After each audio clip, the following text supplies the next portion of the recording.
Today, the House held a vote on Republicans' latest nominee for Speaker, Ohio Congressman and Trump ally Jim Jordan. That vote failed after 20 Republicans opposed Mr. Jordan, which is the exact same number of Republicans who opposed Kevin McCarthy during the worst of the 15 votes it took him to become Speaker of the House. Now, the second vote for Congressman Jordan is set to take place tomorrow at 11 a.m. Eastern Time. And if you're wondering why this whole process is so protracted, remember what former Speaker John Boehner had to say about Jim Jordan. You call some of these members political terrorists. Oh, yeah, Jim Jordan especially, my colleague from Ohio. I just never saw a guy who spent more time tearing things apart and never building anything, never putting anything together. With Republican colleagues like that, who needs... Then earlier this month, the former House Republican conference chair offered this resounding endorsement.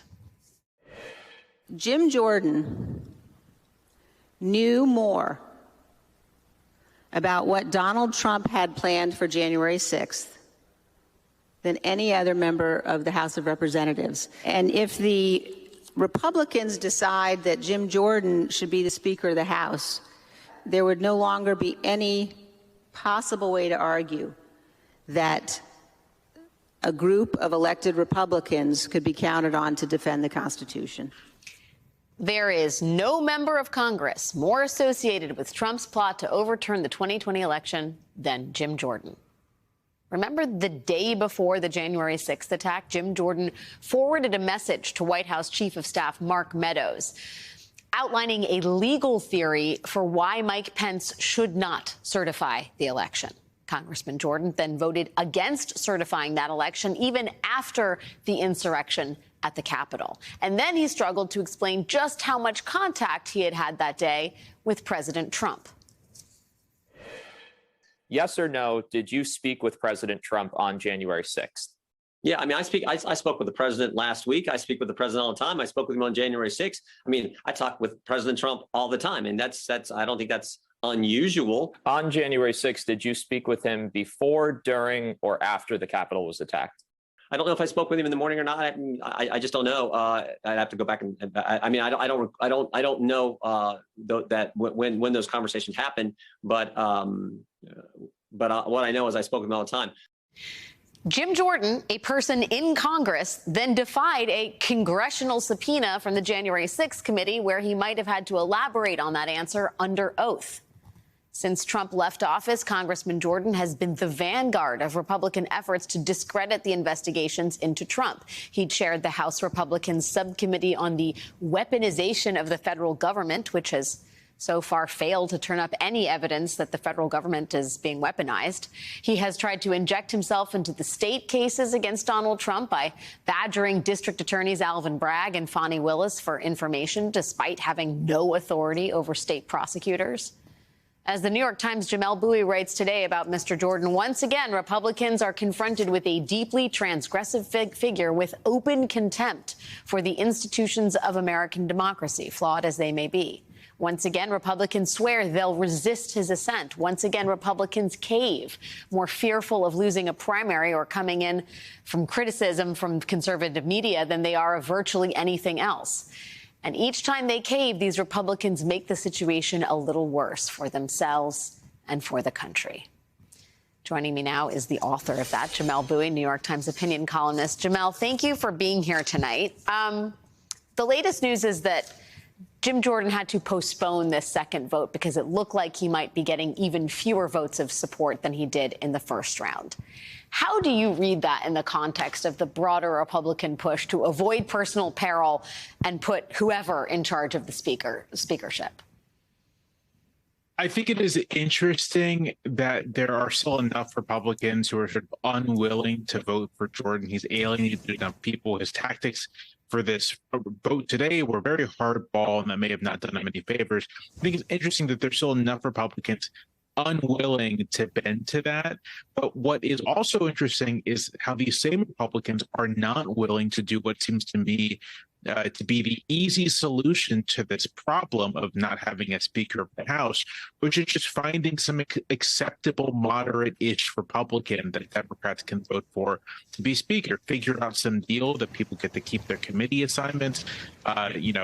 Bills can go on the floor without support for the majority of the Republican conference, but you have a Speaker. The Speaker is a Republican, and the fact that there's no one in the Republican conference willing to do that, I think, is a sign of how much they are gripped by this fear of being primaried, of being criticized, of having President Trump say something, just a profound fear of having to maybe put themselves on the outs with some portion of the Republican Party. Yeah, the fear threshold is different for voting against Jim Jordan in however long it takes to hold a House vote in the afternoon versus the prolonged fear of being maybe attacked by Sean Hannity. What really has struck me about Jordan's campaign for the gavel is the way in which it is all just about intimidation. For people who do not know, Sean Hannity is kind of an acolyte of Jim Jordan in this fight to get him the speakership. Axios reports that a producer for Sean Hannity's show sent the following email to moderate Republicans. It read in part, Hannity would like to know why, during a war breaking out between Israel and Hamas, with the war in Ukraine, with wide open borders, with a budget that's unfinished, why would Representative whoever be against Representative Jim Jordan for Speaker? That's not exactly a neutral inquiry, Jamelle. Does it surprise you that it's so obviously a campaign of fear and intimidation?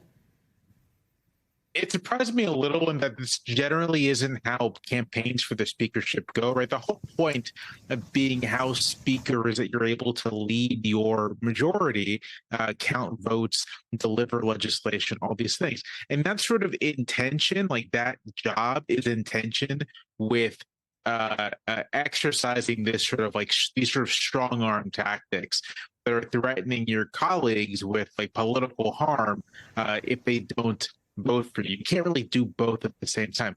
I'll say, Evo's funny because it's like, why won't with Israel, with Ukraine, why won't you support Jim Jordan? To my mind, the answer is like, well, with Israel and Ukraine, why would I support Jim Jordan? Yes. He is someone who has no interest in anything other than isolationism. To that end, I guess I mean, if it is Jim Jordan, what does that suggest to you about what happens in the next act of a Republican Party that actually has a Speaker of the House? Is it a foregone conclusion that the government is shut down, that it's effectively a very dysfunctional, if not outright non-functional House of Representatives? My inclination is to say yes. Jim Jordan is one of the founders of the House Freedom Caucus, and his strongest supporters are these Freedom Caucus members. One of the defining attributes of that group of lawmakers is they're not just hardline or right-wing or extreme, but they're basically allergic to any of the things necessary to kind of do legislative politics.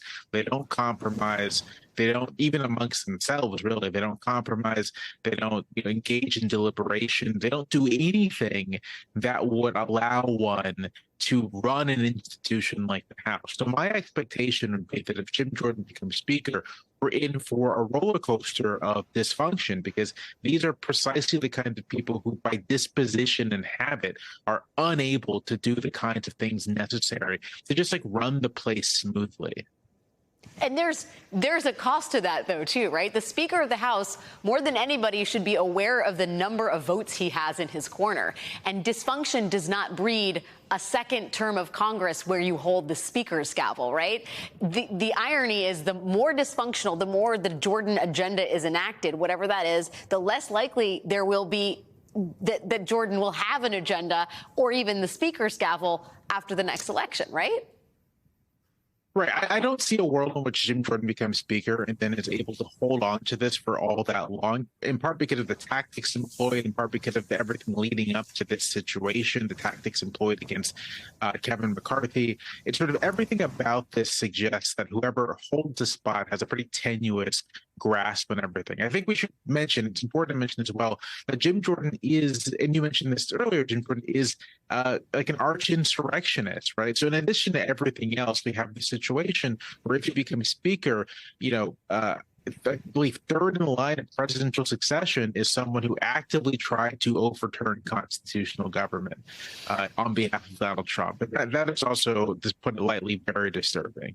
Yes, never forget that. It is such a whirlwind, that's being euphemistic, the House Republican Conference. You'd think that they shouldn't even use nameplates on the speaker's doors, maybe just a dry erase board, and they can just like write the name of whoever has the job for however long they last. Jamelle Bouie from the New York Times, always good to see you. Thank you, my friend. Thank you. Hey, it's John Legend. It's your man LL Cool J. It's your girl Tiana Taylor. You checking out The Beat with Ari Melber. With my man Ari Melber. The Beat, baby. MSNBC. I got Ari with me. My man Ari Melber. With Ari Melber. We love what you're doing. The whole Wu-Tang is behind me. Yeah. Bong, bong, bong. And this is The Beat.